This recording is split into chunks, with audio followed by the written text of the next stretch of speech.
Chapter 13. The Power of Personal Appearance. Among the many things that determine what places in life men and women are to occupy, the power of personal appearance is one of the greatest, and frequently by far the greatest. Although it is ability that counts in the long run, provided that ability is applied to the best advantage, still there is a great deal of ability that is so completely hidden back of an unattractive personal appearance that it is never recognized nor given its legitimate opportunity. Where we find exceptional ability, we also find exceptions to this rule. But there are thousands and thousands of brilliant minds, and any number of minds not quite as brilliant, that are handicapped constantly and most seriously on account of deficiencies in their personal appearance. We all know this to be the truth. The subject is therefore worthy of the most thorough attention because no one can afford to permit anything to stand in his way. The best use of the best that we possess must be our purpose, and everything necessary to fulfill this purpose should be supplied.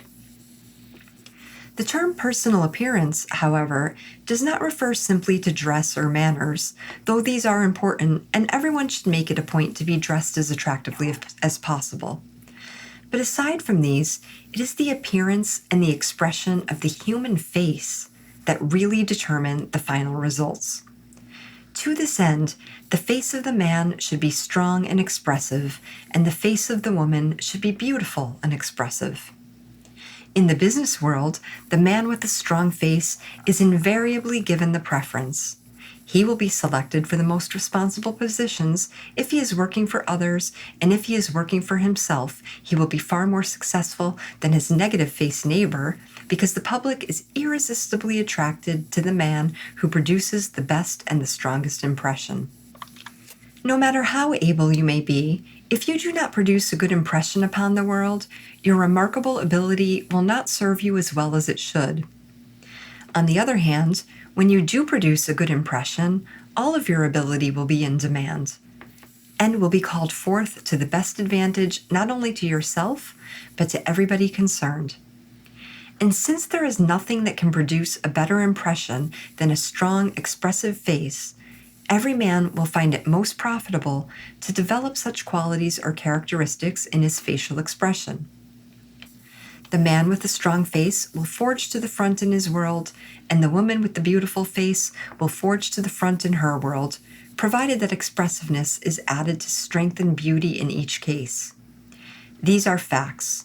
It is therefore of the highest importance to those who wish to press on to greater and better things to understand how personal appearance in this regard can be cultivated to the highest degree possible. Every man should have and may have a strong expressive face. Every woman should have and may have a beautiful expressive face. The method for such development are well known so that it is only necessary to understand and apply them. To improve the form and the expression of the face will require considerable time and attention in most cases, especially where the essentials are still in an undeveloped state. But these essentials can, in every case, be brought forth, and every person can accordingly develop in his face the qualities and the expression that he may desire. There are a number of men and women, however, whose facial expressions are so near to the strong or the beautiful state of expression that they would only have to be touched up, so to speak, to make them exactly what they ought to be. These people, therefore, can in very short time demonstrate conclusively that a decided improvement in facial expression can be secured, while those who may need further development can, through the same methods, accomplish the same results if sufficient time is supplied. We meet hundreds of women every day whose faces have an ordinary appearance at first sight, but most of these faces, upon closer examination, will be found to contain all the essentials to beauty of expression. And though these essentials are so near to the surface as to be almost in evidence, still they are not harmonized, and therefore continue to remain ordinary in appearance. They could, however, with a few slight changes, be made decidedly attractive. These women fail to produce the favorable impressions that they might produce and consequently are at a disadvantage, both in the social world and in the business world. The places they deserve in the women's world they do not secure because they do not appear as they really are, and the world usually judges according to appearances. This being true, we must take the world as we find it. And we must not hide what light we may possess, nor permit undeveloped or perverse personal appearance to so mince matters for us that our superior qualities may seem to produce inferior impressions. In like manner, we meet hundreds of men every day whose faces are weak in general appearance, and there is nothing expressive about their personalities. We are not favorably impressed by them and usually conclude that they are just ordinary men, no more. But when we look closely at those faces, we find remarkable possibilities of strength and power, possibilities so near to the surface that a few slight changes in the expression of the face would make them exceptionally strong. Many of these men are able, but they have not, as a rule, the opportunity to fully apply their abilities in the positions they now occupy, and on account of their weak, negative faces, they do not produce the desired impressions when they seek those opportunities elsewhere. In consequence, they continue in small, poorly paid positions when they really have the ability to do far better. We are all personally acquainted with hundreds of men in this very condition, and if we should investigate, we should find thousands more. In the meantime, from every part of the commercial world comes the call for competent men who can do things, men who can do greater things, and do them better than they have ever been done before. This being true, do not hide your ability behind a weak, negative face. Give your power expression so that the world can see what is in you at first sight. The world is too busy to take men on trial or upon anybody's say-so, and we must be prepared to meet the world the way we find it. The man who can prove in the least time that he is able to make good will be given the preference in every case. When there are larger places to fill, he will be selected even though there are thousands of applicants all as able as he may be, but not prepared to prove at sight what is in them. The world is constantly looking for good men. Therefore, if you know that you are one of these, bring your power and your ability into your facial expression. In other words, let the light of your mind shine. The highest places are always given to the most brilliant mind. There are thousands of men that would be promoted within a month if they would begin to transform their weak negative faces into strong positive faces. And there are thousands of women who would in a short time win the various positions and the affections which they so earnestly desire if they would aim to bring to the surface the charm and the beauty that they actually possess. These are facts, great facts, facts with which we are all familiar. How the man may develop the strong, expressive face, and how the woman may develop the beautiful, expressive face will therefore be knowledge of priceless value. We do know that men with strong faces and women with beautiful faces forge to the front, and we all desire to forge to the front. What is more, it is not only our privilege to do so, but to be just and true to ourselves, we must do so.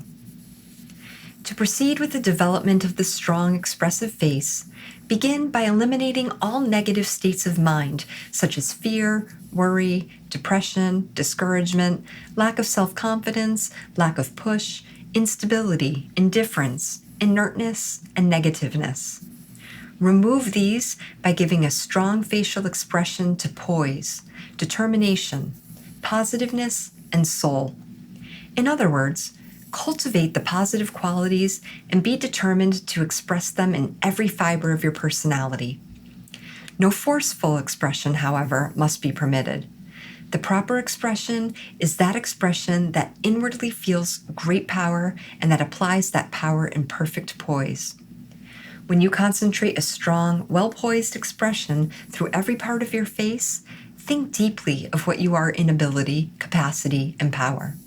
That is, place the stamp of your real worth upon every thought you think while this concentration is practiced. There are few things that will give more strength, more quality, and more expressiveness to the expression of the face than to feel the power of real, genuine worth in every cell of the face, and to hold that power in strong poise while it is being felt. It is also highly important to give a positive expression to your face at all times and to give all the quality and worth that you can to that expression. This will not only stamp your face with strength and ability, but it will tend to bring forth more ability from the subconscious mind and thus develop added ability at the same time. Train your mind to express its very best in every part of your facial expression. That is, express yourself consciously and feelingly in your face so that everybody can see you, the real, superior you, by looking at your face. Because if the world can see you and what it is in you in this ready manner, you will be positively given the place you deserve. To permit the mind to express its real worth through the personal appearance of the face in particular, and through the entire personality in general, all wrong mental states must be entirely avoided, because all such states misdirect and confuse mental expression, thereby producing false and undesirable impressions. The most detrimental of these states are fear, anger, and worry, and their various modifications. Fear always weakens the face, as it is the most negative of all negative states, while anger and worry give the face a hard and ugly appearance. The same is true of all ugly mental states. Think ugly thoughts or permit yourself to feel disagreeable again and again, and both beauty and the strength of your face will disappear if you ever had those qualities. The beautiful face is produced by harmony of mind, sweetness of thought, love, tenderness, mental sunshine, joy, kindness, and an inward feeling of the soul, of the beautiful. Train yourself to feel the beautiful in your own soul and consciousness. Then train yourself to express that feeling in your face, and your face will not look ordinary nor unattractive anymore. Instead, it will begin to express more and more of the loveliness of that charm that is always irresistible. To change mental states and mental expressions from the wrong to the right, from the weak to the strong, from the negative to the positive, and from the unattractive to the beautiful, is to remove gradually but surely everything that is cheap, ordinary, coarse, common, or undeveloped in your facial expression.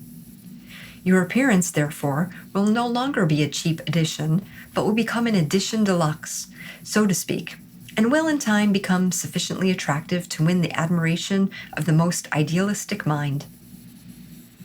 That the expression of the face may be remarkably improved through the cultivation of the proper mental states is a fact that everybody will admit. And those who realize the importance of improving personal appearance in all respects will proceed at once with the application of these simple methods. But that the form of the face can be changed or even modified is an idea that will be doubted by many. Doubts, however, on this subject need not be entertained because experiments in physiological psychology have demonstrated that the form of the face can be largely changed, modified, and improved. And the law through which this is effected has been called the law of subjective concentration. The principle of the law is that when you concentrate the mind upon any part of the body while the mind is in the subjective state, that is, a state of deep feeling, there will be an increase of vitality and nourishment supplied to that part of the body, and development of the cell structures will take place to a degree. That the form of the face, therefore, might be largely modified and improved through this method is evident, and especially since the mind concentrates more readily upon the face than any other part of the body. This idea, however, is one that will necessarily involve a great deal of practice, but everybody is advised to test it thoroughly if they feel that for any reason a modification in the form of the face is desired.